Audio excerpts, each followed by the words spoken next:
नमस्कार. मी डॉक्टर सौ सारिका शंतनू भावस्कर. आज जी कविता सादर करणार आहे ती गणेश जयंतीच्या निमित्ताने लिहिलेली होती. ती आपण ऐकूया.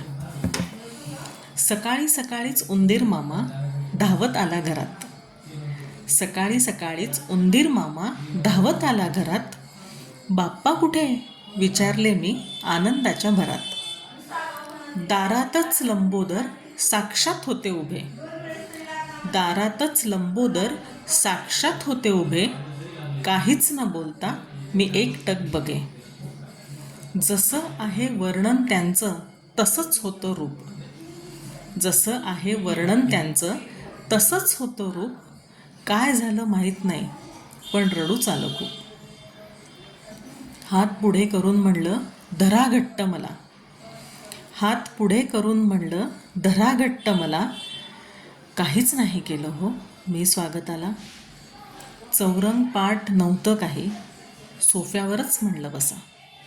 चौरंग पाट नव्हतं काही सोफ्यावरच म्हणलं बसा. देवळात इतकी आज गर्दी आणि तू इथे कसा. दुर्वा नाही फुलं नाही वाहिलं नाही काही.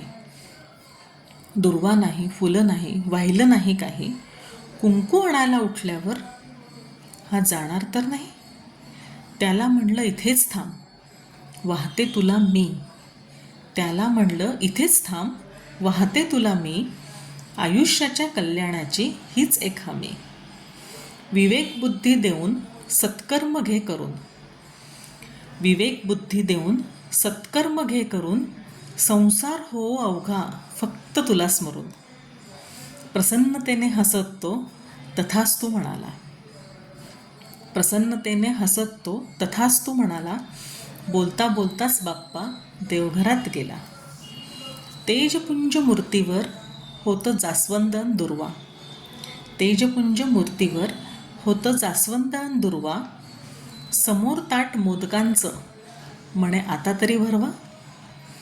तेवढ्यात आले घरचे म्हणे काय गर्दी देवळात. तेवढ्यात आले घरचे म्हणे काय गर्दी देवळात. म्हणलं तो तर आहे आपल्याच अंतरात. तो तर आहे आपल्याच अंतरात. धन्यवाद.